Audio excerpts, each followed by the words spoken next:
নমস্কার, কেমন আছেন সবাই? আবার একটি নতুন ব্লগে আপনাদের সকলকে স্বাগত।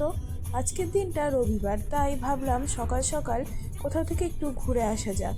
তাই চললাম সকলে মিলে মামুনির বাড়ি, অর্থাৎ আমার মাসির বাড়ি। এই যে মা, ভাই আর বাবা ড্রাইভ করছে। আমাদের বাড়ি থেকে যেতে প্রায় 1 ঘন্টা মতো সময় লাগবে। সকালবেলায় 9:30টার দিক করে আমরা বেরিয়ে গিয়েছি বাড়ি থেকে।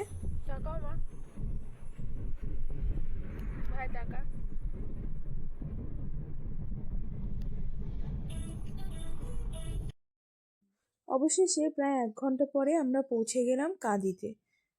রাস্তার চারিপাশটা কি সুন্দর দেখুন। আসার সময়তেও রাস্তাটা চারিপাশটা বেশ দেখতে ভালোই লাগে। আর 1 ঘন্টা যে কি করে কেটে গেল সেটাও বোঝা দেয়। আমাদের ওই অঞ্চলে থেকে এই অঞ্চলটা একটু গ্রাম সাইডের বটে, এর জন্য এখানে আসতে বেশ আমাদের ভালোও লাগে। এই যে অবশেষে পৌঁছে গেছি মামুনির বাড়ি। আর গেটের কাছে যে দাঁড়িয়ে আছে ওটা হচ্ছে আমার মামদিদি এবং মামুনি, দুজনেই এসেছে। সেই বসে পড়েছি জলখাবার নিয়ে। জলখাবারে ছিল কচুরি, মিষ্টি, বেগনি আর ছোলার ডাল। এই যে এখানে ভাই খাচ্ছে। আমাদের খাওয়া দাওয়া কমপ্লিট। এই মহিলার এখনো খাওয়া হয়নি। আর আমরা এখানে বসে বসে গোপাল ভাঁড় দেখছি। গোপাল ভাঁড় গাইস। এখন আমরা ছাদে বসে আছি, এখানে শতরঞ্জি পাতা হচ্ছে। এতটাই ঠান্ডা যে ছাদে বসা ছাড়া উপায় নাই। এখন আমরা চিকেন কষা নিয়ে বসে পড়েছি। নিচে মাটনও রান্না হচ্ছে, কিন্তু যেহেতু আমি মাটন খাই না তাই চিকেন কষা নিয়ে আপাতত বসেছি সকলে মিলে।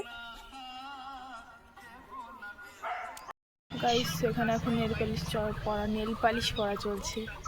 নেল পালিশ পরা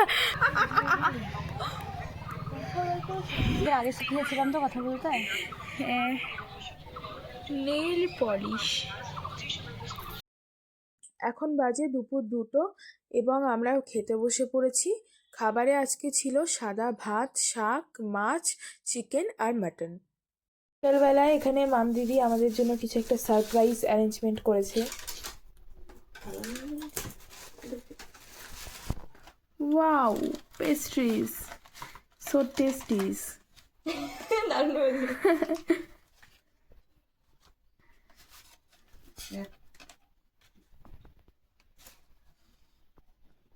একটু পরেই মারা বাড়ি চলে যাবে, তাই এখনই আমরা পেস্ট্রিটা খাওয়া শুরু করছি। রাতের বেলায় খাওয়া দাওয়া করে উঠে এবার শোয়ার প্রস্তুতি নিচ্ছি। আজকের ভ্লগটা এখানেই শেষ করছি। দেখা হচ্ছে অন্যদিন অপর একটি নতুন ভ্লগের সাথে।